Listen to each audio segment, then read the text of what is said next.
I'm really interested in the answer to this question because I think for the UK, I understand the answer. You know, to a degree, our roads are smaller, so it's a bit more difficult to drive a bigger car on our roads. But there's countries in Europe which, have larger roads, wider lanes, bigger parking spaces. So why is it that in those countries pickups aren't more widely used? Because I can see the utility, like, having that much storage space in the trunk, being able to like haul much, much larger amounts of whatever it is, if you're a farmer or if you just work with a lot of tools, like I can see the use for having a pickup. So why is it that, here in the UK and in Europe, it seems that vans seem to be more preferred as a larger vehicle than pickups, even though a pickup probably has better performance than a van in terms of like speed, acceleration. There's nothing more American than cowboy hats, hot dogs, Walmart, and of course, pickup trucks. Chevy pickups have helped I'd change agree. the way America works and plays. With the best gas mileage, and it's built Ford Tough. Ford tough. Take the Ford Love F-150, for example.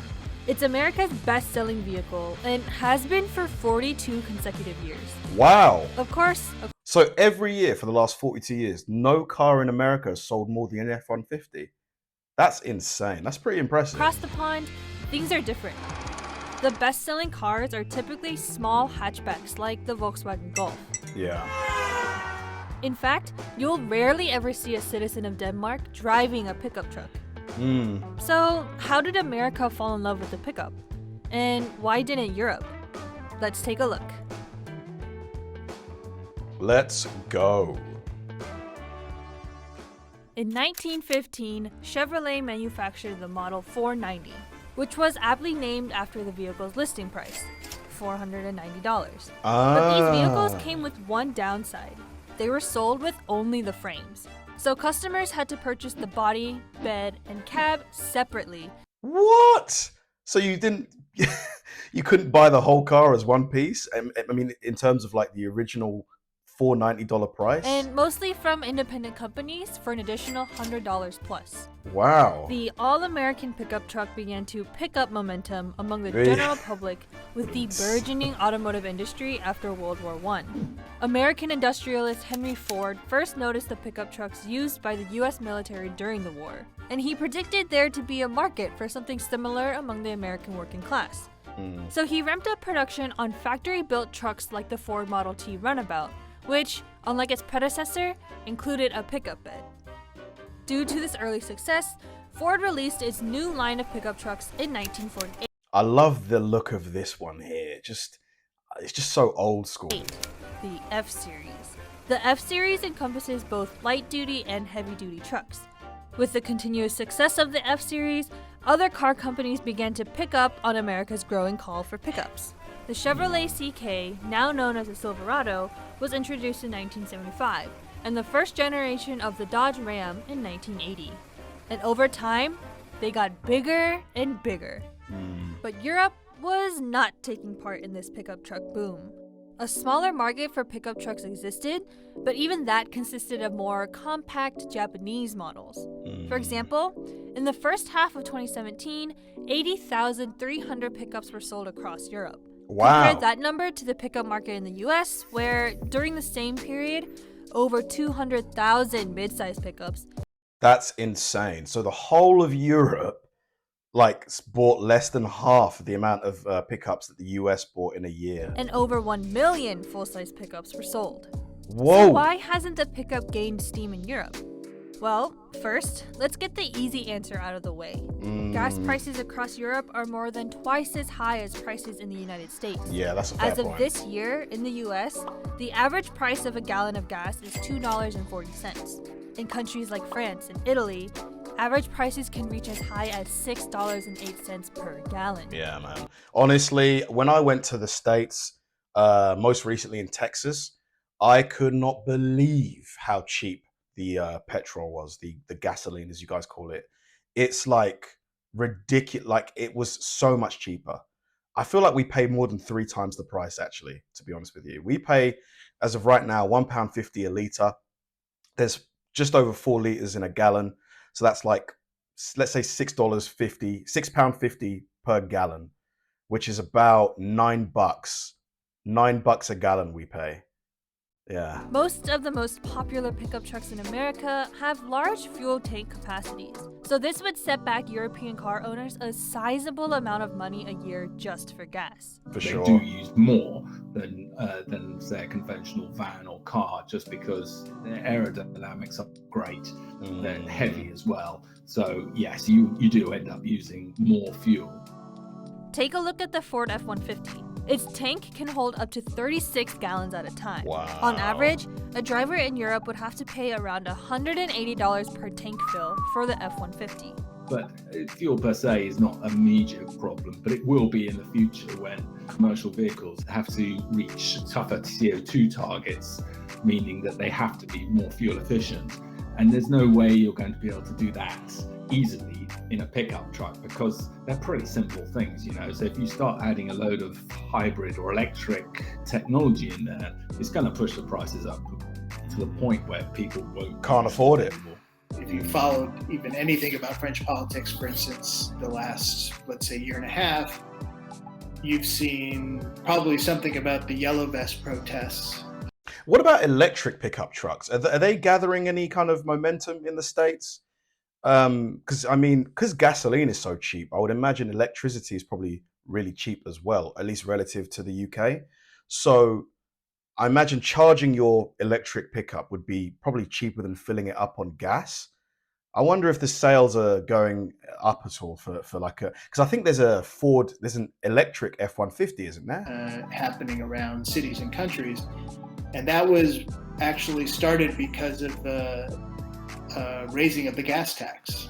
And so people living in rural areas have to drive further, they spend more time on the road. And so while the gas tax was motivated by a desire to reduce consumption, improve the environment, it hit those people much harder. But gas prices don't explain it all. Let's compare these two streets. Which one do you think? Yeah, look at that. Look how narrow the lane is. This van isn't huge, and it's almost the whole lane it takes up. Is in Europe, and which one is in the United States? It's simple.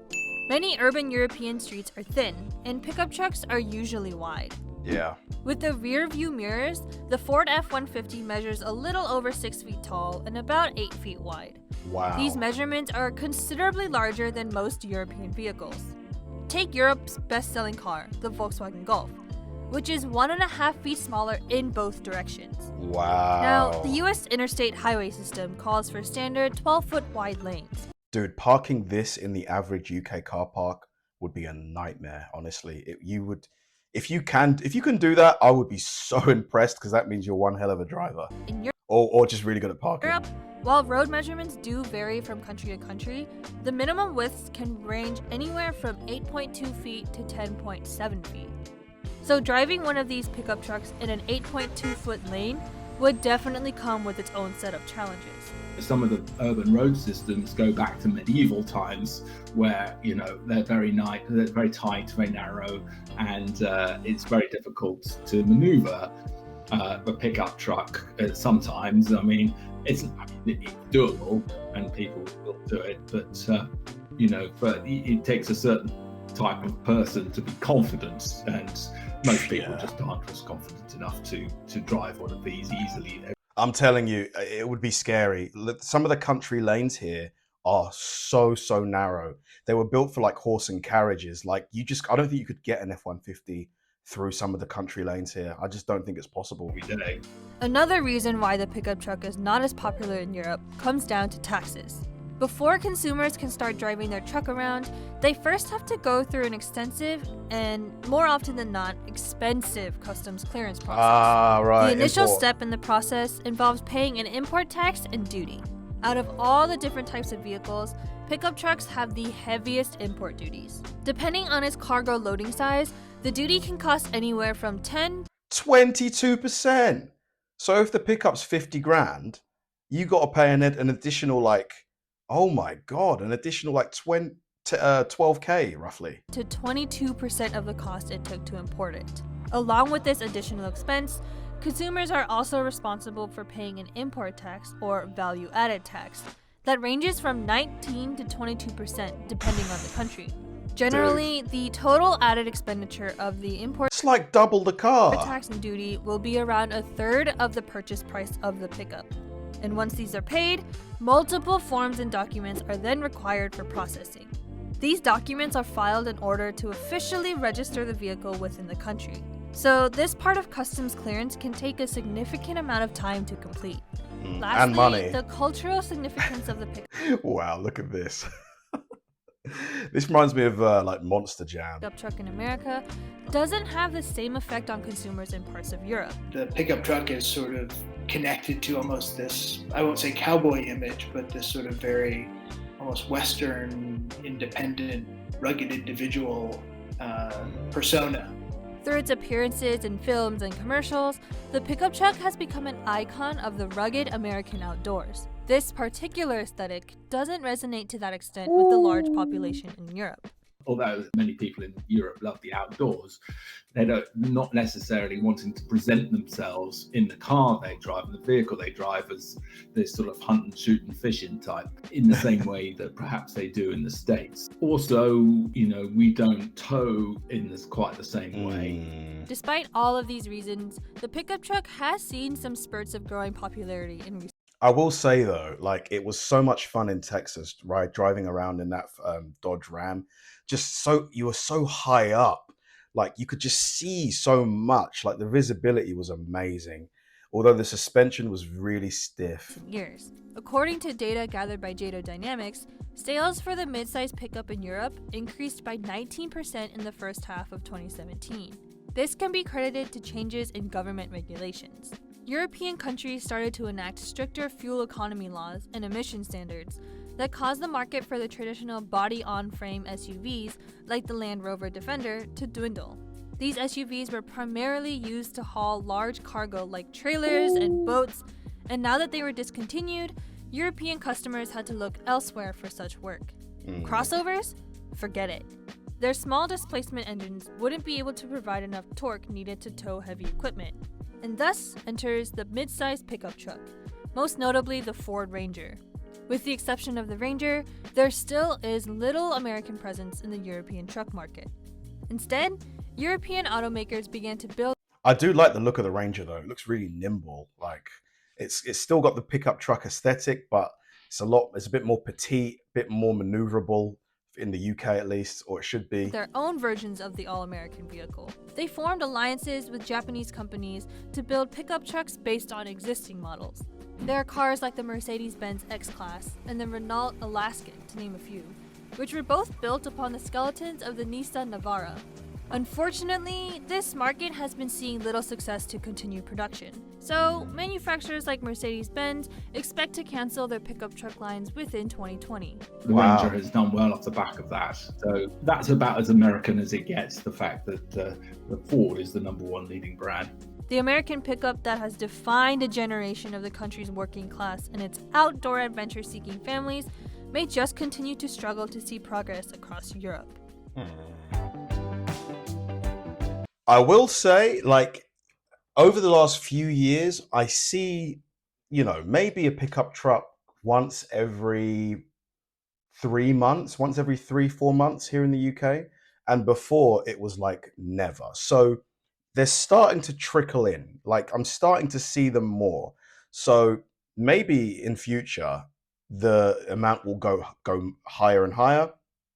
But just the difficulty of driving it here, I think is probably the biggest. That and the fuel cost, the cost of filling it up. I recently watched a video of Matt from CarWow. He drove a pickup truck. He took it to the petrol station, and it cost him about £250. So like $330 to fill up.